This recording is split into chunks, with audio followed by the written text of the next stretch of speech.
The Western Oklahoma Wake Up Show on News Talk KCLI. Hey, happy Monday, everybody. Pleased to be joined by a really cool guy, a fellow Cordell Blue Devil, a native of Cordell, Mr. Matt Syverson. He's the author of this new story, Black Dog. It's kind of a story about classic rock teenagers, unicorns, and werewolves. Hey, Matt, how's it going, bud? Hey, Oklahoma. Well, you're living in Victoria, Texas now, but you're a Cordell guy. You graduated, what, in 88? Yeah, I'm 88, Todd Blue Devil.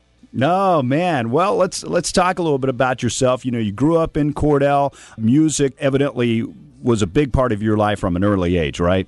Yeah, actually, at the age of 6, I was a member of the Bee Gees fan club, which, I know disco sucks, but I was only 6 years old, so you got to forgive me. About the age of 10, I really got into rock and roll. My grandmother took me to Kmart and told me I could buy whatever I wanted, and I came back with Queen the Game album and Eagles Hotel California. Now, that's really cool that your grandmother let you pick out anything. Now, did you have, like, an older sibling, or were your parents kind of rockers? Who kind of turned you towards rock at such a young age? Well, I guess Casey Kasem did, because I'd tape the top 40 every weekend and listen to it until the next round the following Saturday or whatever. But I don't know, I just discovered it just naturally. My parents were Beatles and Beach Boys fans, and so those records were around, but I just discovered classic rock on my own, I guess, and with my friends. So it sounds like you spent a lot of time alone in your room with the old record player like I did. Oh, yeah, lots of time. Now, you obviously you're an author now, and it seems like that's a big part of your life, too. Did you used to write stories back in school, or? Well, just, through English classes, I was always pretty creative, and a couple teachers said I should be a writer, but I got into music, and once I picked up the guitar, I didn't do much writing for many years. Now, did you start off like in high school band, or did you pick up a guitar and just start your own band first?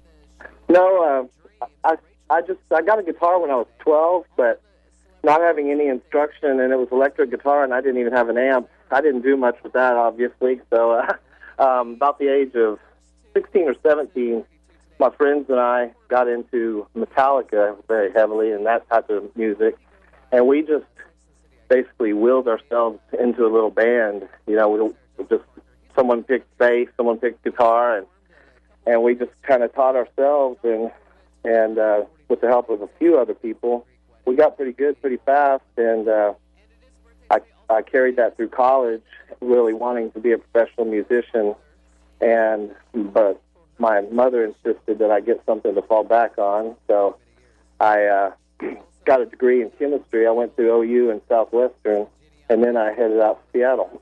That's awesome. Well, so you moved to Seattle, and this is early 90s when the grunge thing was happening. So Nirvana and Pearl Jam and Soundgarden and Alice in Chains. So did you have the flannel shirt and everything? Oh, yeah. Flannel shirt and long hair, long goatee, and the combat boots, the whole nine. So what was it like, a guy from small-town western Oklahoma, being in Seattle? Quite different. Well, yeah, and when you get asked seriously whether there's still cowboys and Indians fighting in Oklahoma, it's a pretty strange experience. So tell us about your band that you were in. Well, it was called Saturnlander, and I was the lead singer and guitarist. Pretty much I wrote all the music and everything. But we were a trio, and something that set us apart was I would play bass pedals like Pink Floyd plays a lot of, and Rush. I played those with my feet while I was singing and playing guitar, and it made a really thick, woody sound. And we had a pretty cool sound. We made a CD. Didn't have a lot of local success, although we played all the same clubs that Pearl Jam and everybody else played, but it was a really heavily populated band scene there, and people were starting to get jaded. And when Kurt Cobain killed himself, everything kind of dried up. Yeah, that period, I was really excited because, in the early 90s, grunge came around and it killed the hair bands from the late 80s and the big hair and the spandex. But then it was kind of like the boy bands killed off grunge in the late 90s, right? That's exactly what I was going to say. The minute Backstreet Boys and 98 Degrees or whatever their names were, the minute those hit, grunge was dead. And grunge was some of the best music made. And it was terrible to see it just die off. And it's strange, the backlash that has been on that scene, I guess because of Lane Staley and Kurt Cobain, how they died. It's not really glorified like it should be. It's kind of looked on with the negativity. Well, that's crazy because it's one of my favorite periods, and now we refer to that as classic rock because, my goodness, that stuff's 20 years old now, and it's a staple of classic rock radio. I always referred to grunge as just 70s rock redone. Yeah. Oh, yeah. Yeah, it was just like Black Sabbath and Led Zeppelin, just wearing some flannel, maybe slowed down a little bit grungier. So you decided that you couldn't make the shift to being a boy band member. I guess you couldn't dance. So tell us about your last gig. It's kind of funny. That's just mythology. That sounds like a no comment to me, man. We're visiting with Matt Syverson, an author from Cordell. He has a new book out called Black Dog. We'll find out about that book right after this. Welcome back. We're visiting with Matt Syverson, originally from Cordell, Oklahoma. He's an author living in Texas, and he's written this new book called Black Dog. Matt, is this your first book? It's my first published book. I have some other works in the can, but once I got that idea, I thought it was the best idea I had, and it turned out to be what I consider a good book, and I decided to publish that one. Well, tell us a little bit about it, because the way I've described it to friends of mine, and I'm letting people borrow it now, I call it kind of a coming-of-age story with a supernatural rock and roll twist. That's exactly right.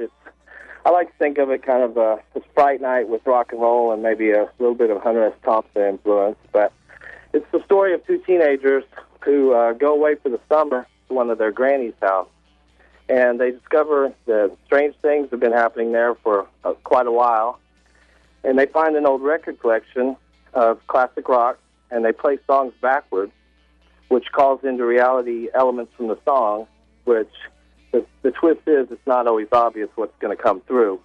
And they have to deal with whatever does come through, good or bad. And they end up in a battle with the werewolf from Bark at the Moon by Ozzy Osbourne. And since they're just teenagers, they realize they need some help. So they summon some of the most famous characters from classic rock to help them out. And it's just a great story, and I love how you weaved all the characters from classic rock songs together. And, of course, the book deals, without trying to give too much away, it deals with backwards masking. And, of course, those of us that grew up on vinyl albums all sat in our room and did that for a while. Did you hearken back to the days when you did that? Oh, yeah. My friend Phil Kyle and I attempted that a number of times in his basement. Luckily, we didn't end up with a werewolf on our hands. You didn't conjure up anything. Well, the characters, Joey and Jonah, were they kind of inspired by you or maybe some of your friends? Well, Joey is kind of the classic all-American small-town boy or teenager, and that definitely harkens back to our Cordell roots. Jonah is more of a city kid, kind of an emo type of character, for those who know what that means. His hair goes all different directions, and he's very pale. Was he a cutter?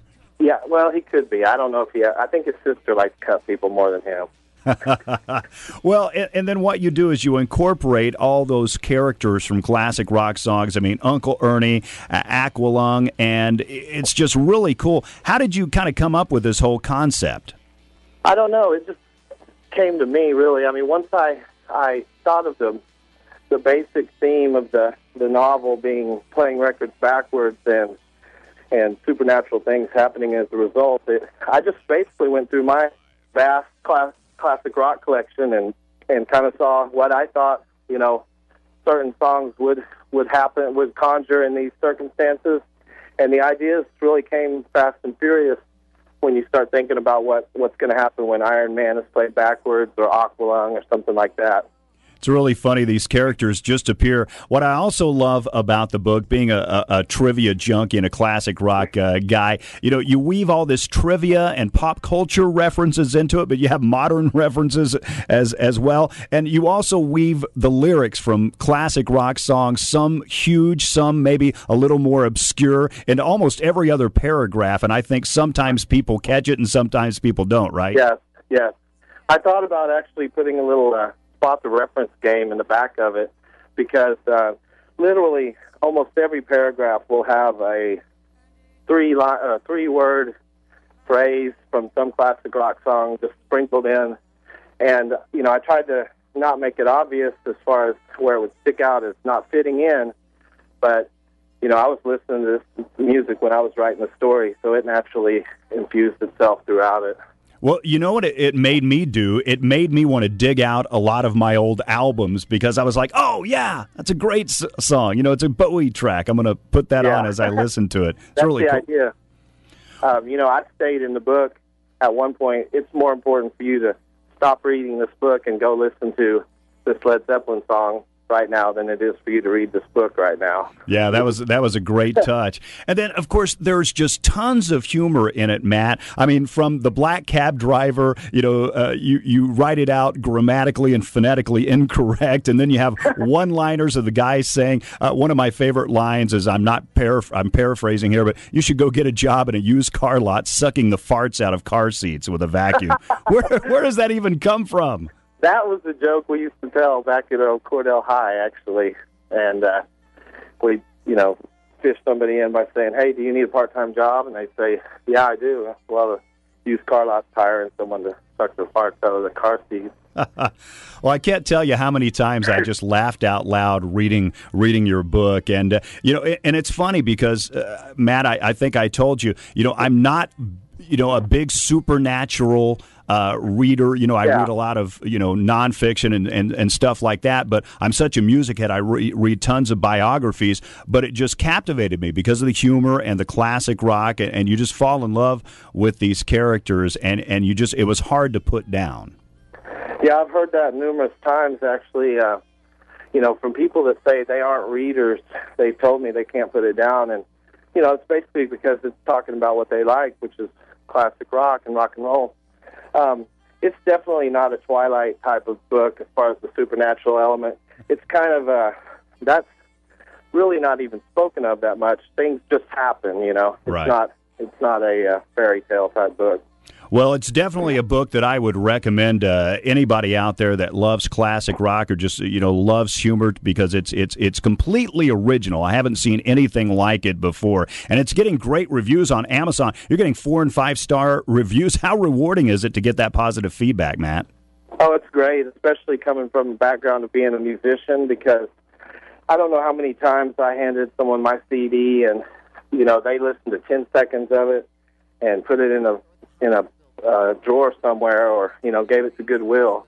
It's so nice to have people actually invest themselves enough to read a almost 300-page book and give me that feedback, and it's really been a rewarding experience. Well, the book is called Black Dog, and how can our listeners get a copy of it? Can they just get it online, or will it be in bookstores too? Or? Well, it's on Amazon and Barnes & Noble online. Now, my name is hard to spell. It's Syverson, but probably the easiest thing to do for those who want to look at the reviews or buy the book is just go on Amazon and search Black Dog and my first name, Matt, and it'll come up. Otherwise, if you want to contact me directly and get a signed copy, my email is bowiefan1970@live.com. That is so awesome. Well, once again, I highly recommend the book, Black Dog. This is Matt Syverson, the author, a good old Cordell guy, hanging out with us. Any plans for your next book? Well, I have one that I'd originally written. It's a little shorter book. It's called Band on the Run, and it's about a band that tours the country on their first tour, and they record a song in each major city they tour through with the intention that they'll have a full album when they reach New York. And it's really funny, but it's a little raunchy. That's kind of why I went ahead with Black Dog first. But it's a good dose of sex, drugs, and rock and roll coming with my next book. Can't wait for that one. Well, Matt, we appreciate you taking time out to talk with us about the book, and good luck with it. Thank you very much. I appreciate it, Todd. Matt Syverson, the book is Black Dog.